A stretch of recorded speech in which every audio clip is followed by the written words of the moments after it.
The Super Lolo Show.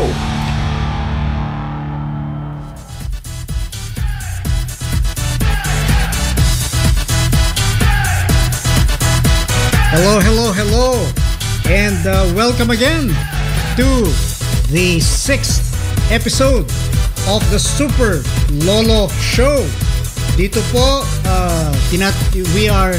we discuss not only health, we discuss not only fitness, we discuss everything about the senior citizen.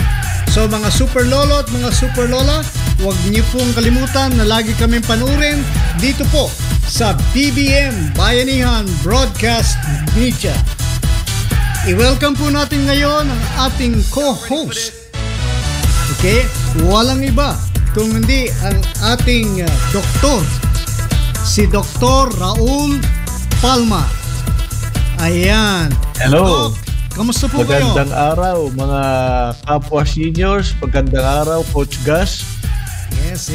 And ayan. At tingin ko, magandang araw ngayon dahil may babatiin tayo. Okay, Doc. Sino po ang babatiin ninyo? Aba, sino pa kung hindi ang ating butihig makisig na chairman. Chairman Efren Rambo Rafanan. Okay. Belated happy birthday, by the way. Doc, si kay Chairman, no? Happy birthday. Belated happy birthday kay Chairman Efren Rambo Rafanan, ang ating napakasipag, sabi nga, na Chairman dito po sa Bayanihan Broadcast Media, CIA. So, makikita niyo po siya, laging may kausap, laging nagtatrabaho, laging tumutulong. Okay, so Doc, let's go straight ngayon sa ating myth of the day? Sa ating myth of the day. Myth of the day, pero bago yan, Doc. Patapos na ang Elderly Filipino. Okay? Elderly Filipino Week. Kasi October 1 to October 7 yan. So patapos na po siya. And tuloy-tuloy pa rin ang mga activities. Pero hindi, what do you call this? Hindi natatapos. Sabi nga, hindi natatapos ang mga binibigay na benepisyo, privileges, at saka mga programa na ginagawa ng NCSC, okay, na pinangungunahan ni Attorney Franklin Quijano. So, lagi niyo pong antabayanan yan. Yes, talagang umiiba ang dignidad, nag-i-increase ang dignidad ng senior citizen dito sa ating bansa. At maganda niyan, Coach Gus, maganda na ngayon ang kolaborasyon ng opisina ni Attorney Quijano at saka itong ating programa. Yes, Doc. And yan, makakapanayam natin siya one of these days. And marami tayong sabi nga magagawa together para sa ating mga Super Lolo and Super Lola. Okay, ang myth of the day. Ito, sensitive to, Doc. Medyo sensitive ang ating myth of the day. Ang myth of the day ay ito. Ang mga senior citizen daw, ang mga senior citizen daw ay hindi na interesado sa sex. Ulitin ko. Ang mga senior citizen daw ay hindi na interesado sa sex. Okay? Doc. Sino ba ang senior citizen? Tayo. Tayo. Hindi ako naniniwala dyan, pero maraming sasabi. Senior citizen na yan. Wala nang hilig yan. Wala. Talagang dyan mo masasabi. Yan ang pinaka-classic example na yung mga paniniwala na yan ay isang numero lamang. Yun. Tama. Sino nagsabi niyan? Kahit saan mong basahin yan libro, walang nakalagay dyan na pagka ikaw ay 60 na, ay hindi na pwede ang relasyon intimate sa iyo. Yes, yes. Marami nga dyan nag-aasawa pa. Mga byudo nakakapag-asawa pa. Ay, yes. Yeah, mga byuda nakakapag-asawa pa uli. And masaya sila. Hindi lang yun. Masaya sila. Madami ngayon na mga nasa opposite sex na mas gusto nila mas matanda sa kanila. At Hindi lang mas matanda, malaki ang tanda. malaki ang tanda. Parang meron akong nakikilalang singer, sikat na singer na nakapag-asawa ng isang batang-bata. Pero hindi ko na lang babanggitin yung pangalan ni Ka Freddy. Hindi ko na babanggitin ang pangalan. Okay. Pero, bakit kasi naman, alam bakit nyo, mo nasabi yun, Doc? Bakit mo nasabi yun? Alam mo, Coach Gus, nare-realize ng ibang mga singles, no?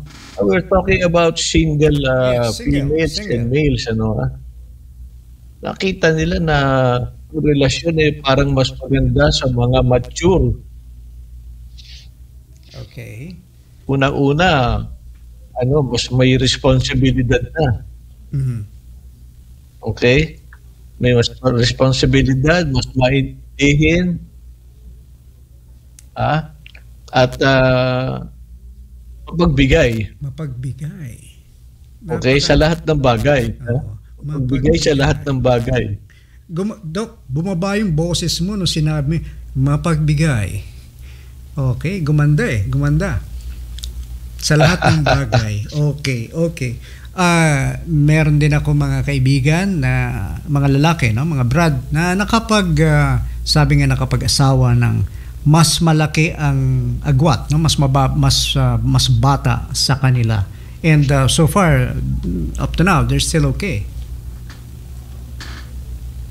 Yeah. Talagang So hindi totoo 'yan. And isang survey ang makakapagsabi rin. Ito, Doc, survey backed. Okay? Ito ay isang sikat na universidad na sinasabi, okay, na 65% of respondents aged 50 to 80. So, kasama senior citizen dyan, mga were interested in sex. So, interesado pa rin. Sabi nga, age is just a number. So, hindi totoo na hindi interesado na pag pag umabot na ng senior citizen. Mali, no? And 76%. Baka nga Yun nga Diba? Baka nga hindi pa totoo yan dahil madami iba nahihiya lang sumagot. Tama. Tama po. Ito nga 76% agreed that sex is an important part of a romantic relationship at any age. And kalahati po ng mga sinurvey ay nag-admit na they are sexually active. Okay? So, yun po ay survey. What do you call this? Survey sa isang universidad na, kinonduct na isang reputable university. So, ayan po ang kasagutan. So, mali po. That's myth. Ang ating myth of the day, seniors are not interested in sex whatsoever, is mali. Okay, so it was debunked. It is debunked. It is not true. Okay, Doc. Let's now proceed to the next. But before that, let's take a very, very short break.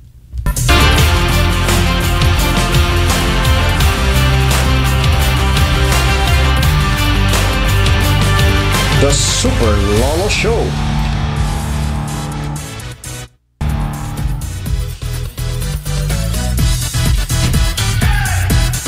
Okay. We're back. We're back after a very, very nice topic. May mga nag-PM ka agad sa akin questions, pero sasagutin natin yan PM din. Okay? Kasi we have another topic to discuss right now with Dr. Palma. But while waiting for him, yung topic na yung topic kanina natin about not being interested in sex, talagang sabi nga mali yun. Sapagkat marami rin akong kakilala na very, very happy sila sa kanilang sex life. Okay? Anyway, Dr. Palma, welcome back. Madami na rin nag-ano sa akin, Coach Gus. Oo. Sigurado yan. Tungkol dun sa ating myth for the day. Yes. Let's go now to the supplement of the day. The supplement of the day is vitamin. Supplement of the day? Oo. Supplement Vitamin of the day. D. Vitamin D. As in D. As in dog. As in D. As in dog. D. As in dog. Vitamin D. Dog. Napakagandang vitamina. At ang kagandahan niya, tumayo ka sa araw ng ilang minuto. At nagpo-produce na yung inyong skin and body ng vitamin D. Okay. Specifically, vitamin D3. D3. Okay. Oo. Alam niyo ba na ang vitamin D is both a nutrient and a hormone that our body produces. Okay? Ang tawag sa kanya ay fat-soluble vitamins.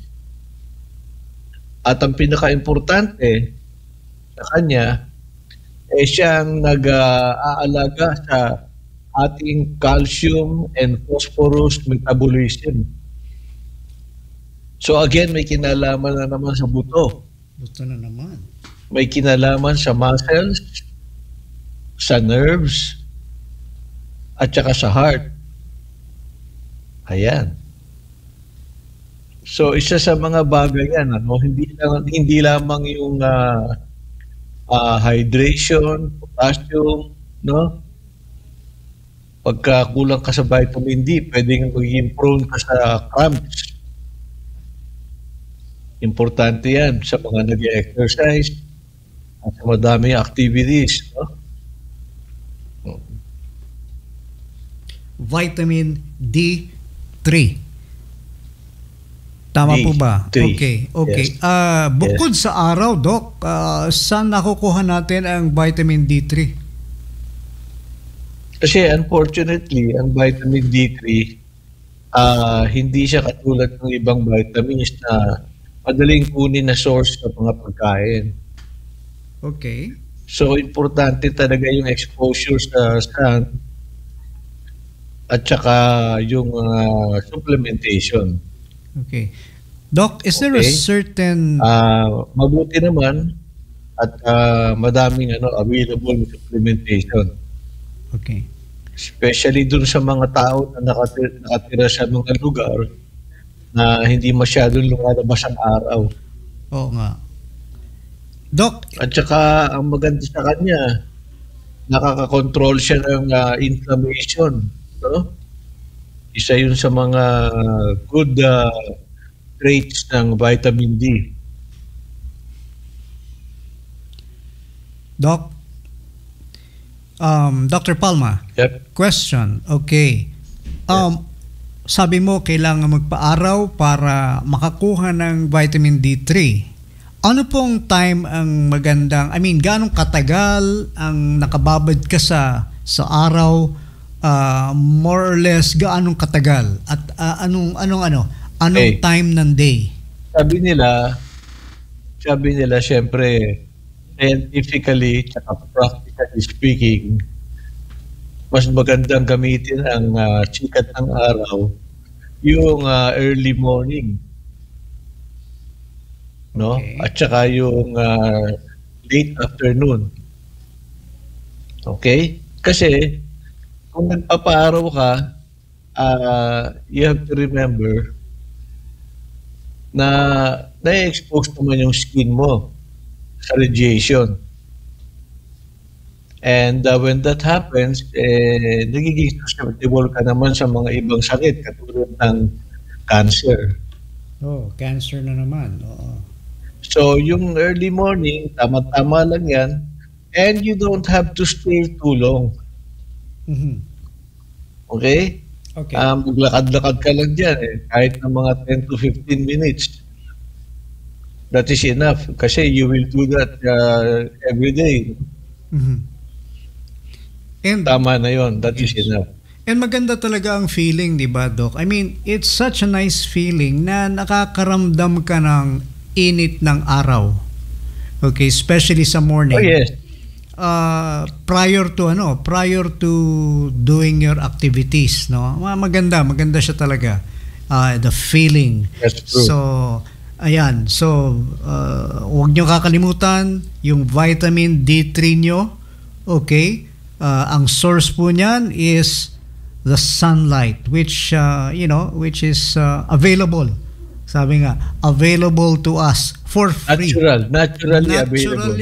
Naturally available. Okay? Naturally and freely available sa atin. So, we don't have any reason not to get vitamin D3. Okay? Okay, Doc. After vitamin D3, ito topic of the day. Okay? By the way, before that, before going to the topic of the day, which is, sabi nga, another exciting thing, related din, Doc, yes. Related din sa, related dun sa ating myth. Diba? In a way. Oh, yes. In a way, Very related dun sa ating myth. Okay? And ito naman is, sabi nga, para sa mga super lolo. Tama, Doc? Super lolo. Talaga super lolo. Oh, yung last episode natin, it's for, well, mostly the super lola. Diba? Ngayon, para sa super Yes. lolo. Okay. Doc, the topic is enlarged prostate. Enlarged prostate. Ano ba sa pamamaga ba ang ano doon, Doc? Tawag? Ano ba ang tawag doon? Prostata. Okay. Prostata. Ang usually very common yung tinatawag na benign prostatic hypertrophy. Okay. Benign prostatic hypertrophy. Hypertrophy. Yun yung paglaki ng prostate gland, no, dahil nangangapal yung tissue niya. Okay? So, pagka kumapal po ang tissue ng prostate gland, ang naaapektuhan ay ang daloy ng pag-ihi.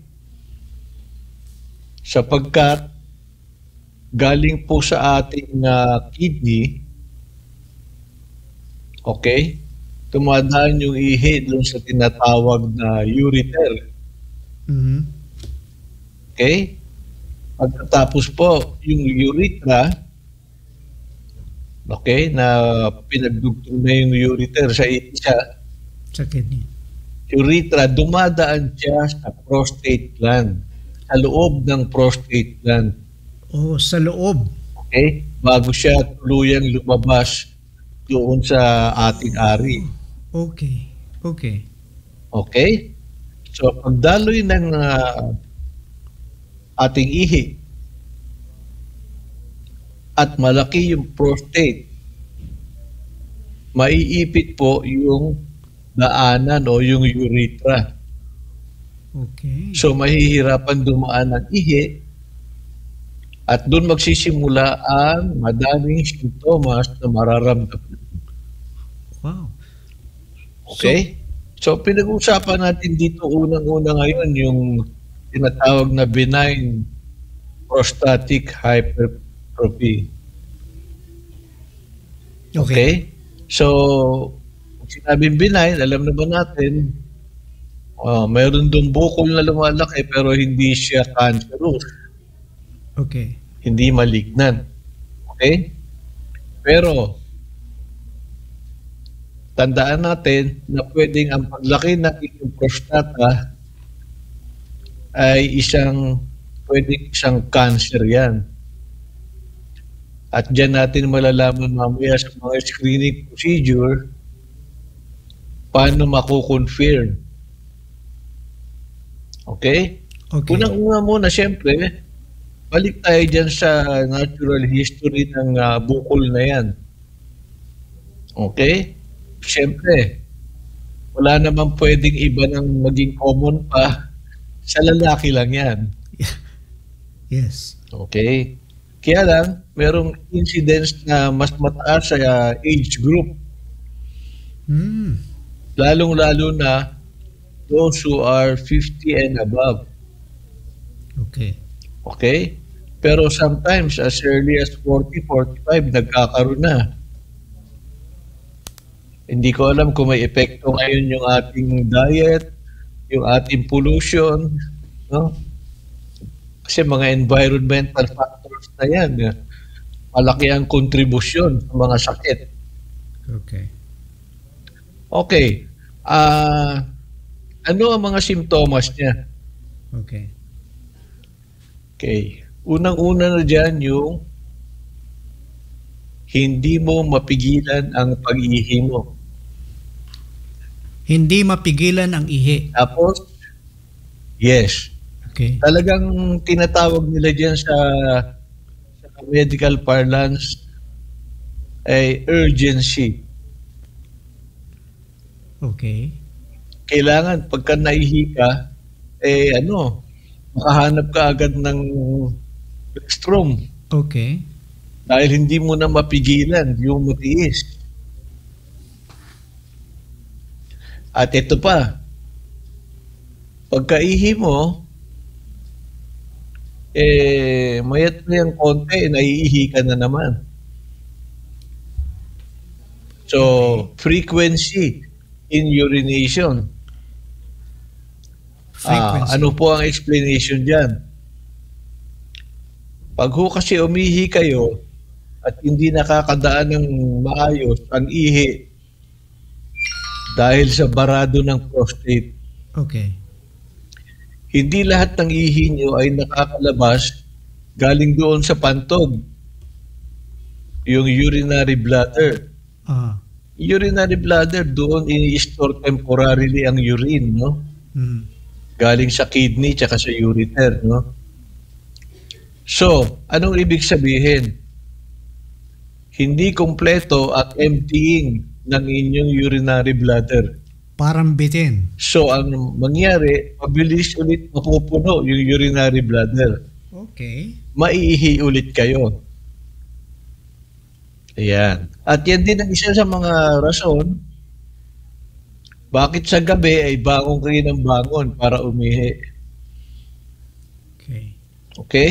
Okay. But remember, sa gabi, yung pag-ihi at saka yung pag-frequent urination, kailangan i-differentiate urine niya sa isang common pa na sakit. Diabetes. Ito yung diabetes. No? Diabetes. Opo. Isa sa simptomas ng diabetes yan eh. Frequent urination. Okay? Now, isa pa sa mga mapapansin ng mga merong karamdaman ng prostate enlargement, yung tinatawag na dribbling. Mm. Okay? Pag iihi kayo, makikita ninyo na tapos na yung ihi ninyo, pero may tumutulo pa madami. Ang tawag dyan, dribbling. Okay. Okay? So yan. Tapos dadating ang panahon, pag talagang maliit na yung daanan ng ihi, dahil almost completely naipit na ng malaking prostate, ay hindi nyo na mailabas ang ihi nyo kahit naiihi na kayo. Wow. Yun na, bigla na kayong pupunta niyan sa emergency room. At pagdating doon, lalagyan kayo ng catheter o sonda. Yun lang ang paraan para mailabas niyo yung ihi. Mhm. Okay? Doc, very So ano serious. po yung mga screening procedure Okay. na common na ginagawa, no? Pag nagpunta kayo sa inyong doktor, whether general physician o yung inyong urologist, pwede siya mag-perform ng examination kung saan kakapain niya yung inyong prostate through your rectum. dito sa puwet, no? Mm. Tapos pwede rin siyang magpagawa ng ultrasound. Okay. Makikita yan kung malaki. Ngayon, madaming no, depende sa kondisyon, depende sa edad. Okay? Minsan pagka medyo talagang may edad yung pasyente, yung mga screening procedure na yan, automatic na sinasamahan ng blood examination. Mhm. Yung tinatawag na prostate specific antigen, Okay. PSA. PSA. Okay, yan naman, pagka mataas yung PSA ninyo, ay talagang isang sign yan na mako-confirm na cancerous malamang yung malaking prostate nyo. Okay. Okay? So, huwag kayong matatakot magpa-examine, magpa-screen. No? Alam natin, mga lalaki, yung kanilang macho mentality. Totoo yan. Matagal tinitiis sa mga simptomas. Yes. Tapos, nahihiya sila reklamo ng mga kanilang nararamdaman, Tama. lalo po sa doktor. So, tinatago nila yan. Kaya nakikita nyo, yung mga pasyente na mayroong enlarged prostate, talagang sa emergency room na nakikita na hindi na makalabas ang ihi. Okay. Okay? So, ang maganda naman dyan, because of these screening procedures, at pag nagpa-examine kayo ng maaga, merong stage yung paglaki ng prostate na pwede pang madaan sa gamot. Okay? May mga iniinom na mga gamot, tableta, na pwedeng magpaliit ng lumalaking prostate basta hindi siya cancer. Yes. Okay. So, yun ang magandang balita. Kaya, isa sa mga kinatatakutan kasi yun ng mga kalalakihan na na-discover, baka i-schedule siya agad ng operasyon. Yes, oo. Okay? Tama. Oo. At ang operasyon naman yan, kung sakasakali, kasi nung araw, binubuksan talaga, no? Oo. Yung tinatawag na prostatectomy. Okay. Talagang hihiwain ka dito sa may abdominal area, sa mababang portion ng abdomen. So ngayon, mayroon na tayo nung tinatawag na transurethral resection. Yung kinakayod na lang, no? Kinakayod. Padadaanin dito sa ari ninyo. Yes. Yung probe na mayroong paghiwa. Grabe. Okay? Okay. So yan, pagka benign lang. Ayun, siyempre pagka cancerous yan, bukod sa pagkayod, malamang masasubject kayo sa mga ibang treatment like chemotherapy, no? Okay. Yan, depende na ho yan sa inyong specialista. Yeah. Pero again, cancer, early detection is the best. Early detection is the best prevention. Okay. Okay? So, ibig sabihin, pag edad ninyo tapos may family history kayo, no? Yes. Okay? Genetic, sinasabi natin non-modifiable, Wala tayong gagawa. kailangan mas maaga kayo nagpapasuri kahit wala pa kayong 50. Pwede na kayo magpa-screen. Etong Coach Gas, nakatapos lang nung celebration ng Philippine Urological Association, kung saan nagbigay sila ng mga medical mission, mga libreng eksaminasyon sa mga kalalakihan. Okay. At very successful naman. Madaming nag-take advantage ng benepisyo na yon para yung mga screen. Yun. So, ang advice natin, okay, may ihiya. Pag nakaramdam kayo kahit ng mga umpisa pa lamang na simptomas, ay magpa-screen na kayo agad. Okay. Marami At hindi naman. lang yon dahil screening, maaaring mahuli agad yung cancer Yes. na nagde-develop. Yes.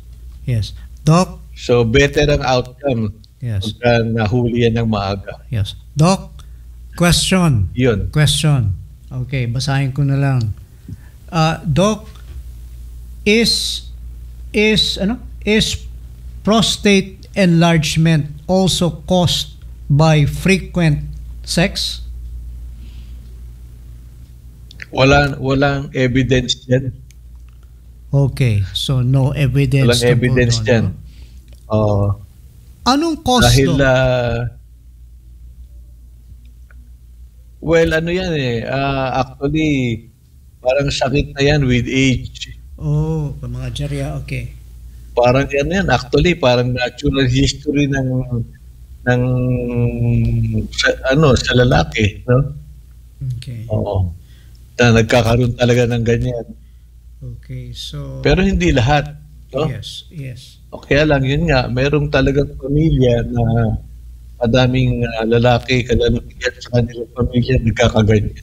Yes. At saka, I'm sure very uncomfortable yan. Diba? Very uncomfortable. Isipin nyo, ihingi na kayo pero hindi nyo mailabas. Oo, lalo sa traffic. Mga, diba, nagta-traffic, napapaihi. Bababa pa ng sasakyan. So, ayan Doc, that's, hindi naman tayo dapat ma-alarm, pero dapat we should take it seriously, lalo mga kalalakihan, no? Yes. Mga kalalakihan. Everything starts with awareness. Yes. Kailangan talaga na magpatingin tayo. Huwag na tayong mahiya. Magpa-PSA. Sabi nga, magpa-screening. And kung kinikailangan, magpa-treatment. Okay? Magpa-treatment. Dahil pag pinatagal pa natin yan, tayo rin ang masasaktan. Tayo rin ang, sabi nga, Kasi, maghihirap. Isa pa nito, no? Pagka na late na yung diagnosis niyo sa cancer, talagang you will have so much suffering, no? Kasi alam niyo yung prostate, isa sa mga pinupuntahan, no? Yung tinatawag na metastasis. Yes. Sa buto. Yes, nako. Kaya makikita ninyo na terrible ang pain. Oo. Ng mga tao na nagsasuffer sa advanced stage ng prostate cancer. Oo. Pag sinabi Doc na metastasis, kumakalat, no? Yes. Usually, pagka gano'n na, late na yun. Yes. Oo. So, guys, sabi nga, mga super lolo, panatiliin natin maging super. Diba? Panatiliin natin yung titulo nating super ay naandun lagi. And let's take the advice of Doc Palma. Magkaroon tayo ng regular screening, regular check-up sa ating mga medical professionals. Okay? Hindi naman yan, sabi nga hindi naman yan mahirap hanapin. No? And now, yes. Yan, ngayon sabi nga wag na tayo magpakamacho sapagkat hindi tayo tutuloy doon. Okay? At lalo mapapasama lang sa atin. Doc, maraming pong salamat sa topic natin ngayon. Maraming salamat, Coach Gus. Alam mo, Doc, it's very important. At saka mararamdaman mo habang kinikwento mo, Doc, habang sinasabi mo yung mga symptoms parang ini-imagine ko na rin no? So talagang it's not easy. Tapos sabi mo, kapag ihing-ihi ka na tapos hindi ka mapaihi, emergency room ang punta mo, parang lalagyan ka ng catheter. It's very difficult, and all we have to do is go see a physician, go see ka agad, and magpa-test ka agad tayo. Okay? So, Doc, tsaka hindi naman yan, Coach Gus. Ano? Hindi naman yung biglaan yan, through time. Yung symptoms niya na-develop through time. So, you really have enough time to consult.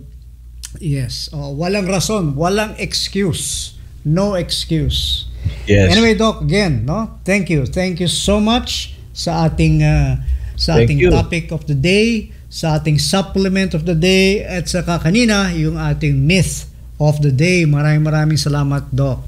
By the way, Doc, See you next time. ano ang ine-expect natin sa ating 7th episode? Okay, kasi 6th episode to, no?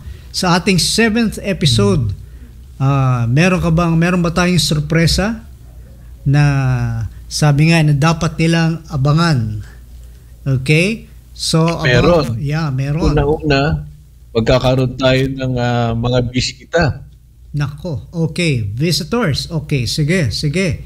Visitors na mga espesyalista. Yun. Okay. Okay? Na magkikwento rin sa atin tungkol sa kanilang mga experiences. Yes. Ayan. At maaari nating i-tackle sa unang episode next week yung tungkol naman sa ating mata. Mata. Okay. Yes. Nice. Eye health. Okay. So, ayan, abangan nyo. Paningin, vision, mata. Ang ating mata is very, very important, lalo na sa mga actually whether you drive or not, very important pa rin ang eyesight, di ba? Ang vision natin. But Yes. sabi nga, let's have the experts like Dr. Palma talk about it. Okay? So, ladies and gentlemen, again, nagpapasalamat po kami sa ating mahal na Chairman Efren Rambo Rafanan, ang ating chairman dito po sa Bayanihan Broadcast Media, BBM. Okay, marami rin pong salamat sa kay Benny, SVP natin, Benny Malikdem.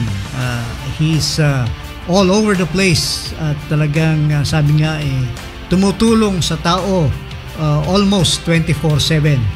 Okay, and of course, ang ating station head, ang ating OIC, walang iba kundi si Sir Amba. Okay, Benjamin Amba, isang napakabuting tao po. And yan, minsan makakapanayam din natin dito. Pero wala ata sa kanilang senior citizen pa eh. Hindi, biro lang. So, meron na rin at makakasama natin dito. So, ladies and gentlemen, marami pong salamat. Magkikita po tayo uli. Remember, age is just a number. Stay healthy, stay happy.